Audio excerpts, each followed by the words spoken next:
আসসালামু আলাইকুম। Sure job শাটলিবিও কম্পিউটার ট্রেনিং সেন্টার টাঙ্গাইলের পক্ষ থেকে আপনাদেরকে আবারও স্বাগতম।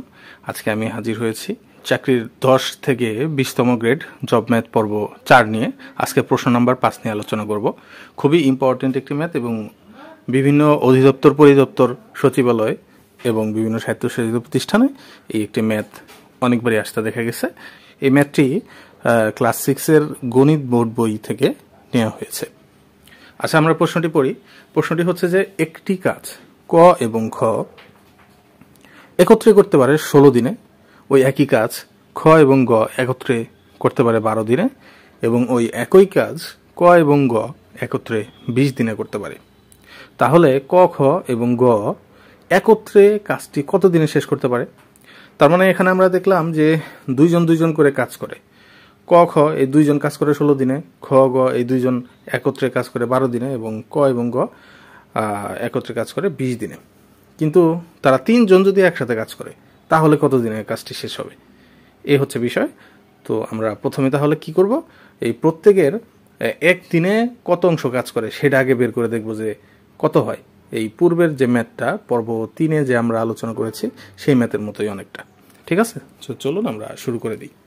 তো এখানে এই ক এবং খ, এখানে ক এবং খ একত্রে করে 16 দিনে, তাহলে ক ও খ একত্রে 16 দিনে করে কি একটি কাজ, 16 দিনে করে একটি কাজ। তাহলে ক এবং খ একদিনে কত অংশ করে? তাহলে একদিনে যদি করে তাহলে অবশ্যই ভাগ হবে 1 ডিভাইডেড বাই হচ্ছে 16, এত অংশ কাজ করে। একইভাবে হচ্ছে যে খ এবং গ, একইভাবে খ এবং গ করে হচ্ছে 12 দিনে, তাহলে লিখবো যে খ এবং গ একত্রে 12 দিনে করে একটি কাজ। তাহলে একদিনে করে কত?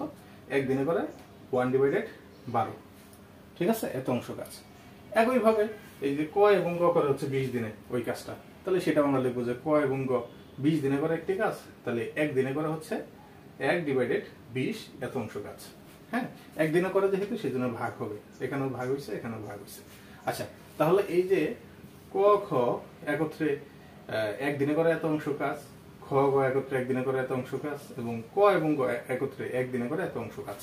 তাহলে এই এই তিনবার যে কাজটা করা হইলো, এই তিনটা কাজ একত্রে কতটুকু কাজ হয় সেটা আমরা একটু বের করে দেখবো। ঠিক আছে, তো এখানে দেখো ক আছে এই একবার, এই একবার, দুইবার আছে।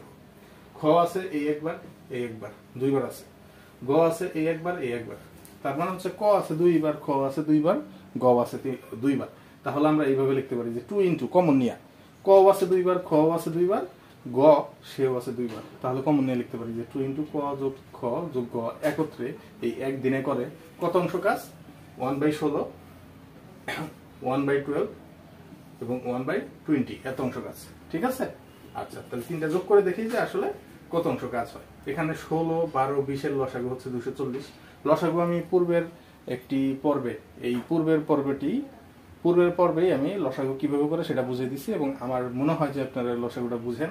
যদি লসাগুটা না বুঝে থাকেন তাহলে কমেন্টস করে পরবর্তী পর্বে দেখাই দেওয়া হবে। তো 16, 12, 20-এর লসাগু হচ্ছে 240। তো আমরা কি জানি বলছি লসাগুটা কিভাবে করতে হয়? নিচেরটা দ্বারা ভাগ, এই 240-কে আমরা 16 দ্বারা ভাগ করব। ভাগ করলে যা আসে সেটা দ্বারা ওই উপরের অংশটাকে গুণ করবো। এই হচ্ছে লসাগুর নিয়ম, নিচেরটা দ্বারা ভাগ, উপরেরটা দ্বারা গুণ। তাহলে 240-কে 16 দ্বারা ভাগ করলে কত আসে? 15 আসে। সেই 15-কে 1 দ্বারা গুণ করলে 15ই আসে। এই প্লাস, এই প্লাস। 240-কে 12 দ্বারা ভাগ করলে 20 আসে, সেই 20-এর সাথে এই উপরের 1 গুণ করলে 20ই হয়। এই প্লাস, এখানেও লিখলাম প্লাস। এরপরে আমরা কি করব? 240-কে 20 দ্বারা ভাগ করলে 12 আসে, সেই 12-এর সাথে 1 গুণ করলে 12, 12ই থাকে, এত অংশ কাজ। এরপর আমরা জাস্ট যোগ করছি, 15, 20, 12 যোগ করে দেখলাম 47, আর নিচে 240, জাস্ট এটাই লিখে দিছি। তো এখন আমরা কি দেখলাম যে 2 ইন্টু ক যোগ খ যোগ গ একত্রে একদিনে করে এত অংশ কাজ। তাহলে এত অংশ কাজ করে একদিনে, তাহলে সম্পূর্ণ কাজ সে কত দিনে করে সেটা বের করতে হবে। তাহলে আমরা লিখবো যে এখানে তো আমরা পাইলাম যে 2 ইন্টু ক যোগ খ যোগ গ একত্রে এত অংশ কাজ, একত্রে কি এত অংশ কাজ করে হচ্ছে কত দিনে? একদিনে। এত অংশ কাজ করে একদিনে। তাহলে ক যোগ খ যোগ গ একত্রে এত অংশ কাজের জায়গায় আমরা লিখছি যে একবার সম্পূর্ণ অংশ কাজ কত দিনে করে। তাহলে একবার সম্পূর্ণ অংশ কাজ করে কত? তাহলে এটা, এই মানটা উল্টে যাবে, 240টা উপরে, নিচে 47, আর এখানে যে এই যে 2 ছিল, এখানে কিন্তু আমি 2টা লিখে নিই। হ্যাঁ, এক লাইন একটু কম করছি, এই 2টা এই উপরে চলে গেছে। ঠিক আছে। আচ্ছা, এবার আমরা দেখো কাটাকাটি যায় না, 240-কে 47 দ্বারা ভাগ যায় না, 2 দ্বারা 47-কেও ভাগ যাচ্ছে না, তাহলে আমরা গুণ করে ফেলি। নিচে 47 47 লিখছি, আর উপরে কি এই 2 শূন্য গুণ করলে 0, এই 4 2 8 2 2 4 মানে 480/47 এটা লিখছি।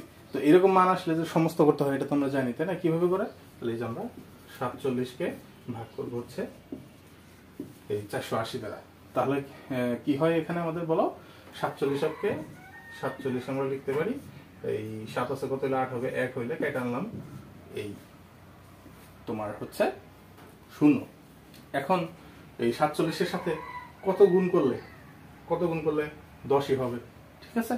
তো 47-এর সাথে যদি আমি 1ও গুণ করি তাহলেও তো 47 হয়, 10-এর থেকে বেশি হয় না, কিন্তু আমাদের ভাগের নিয়ম হচ্ছে কম করতে হবে। তাহলে 47-এর সাথে 0 গুণ করলে 0 0 মানে এই যেখানে 10 আসে। তো ওইটাই আমরা এখানে লিখছি। এই ভাগফলটা লিখতে হয় এই যে মাঝখানে, আর এই নিচেরটা লিখতে হয় উপরে, আর এই উপরেরটা লিখতে হয় নিচে, অর্থাৎ 10 সমস্ত 10/47 এতদিনে, উত্তর এতদিন।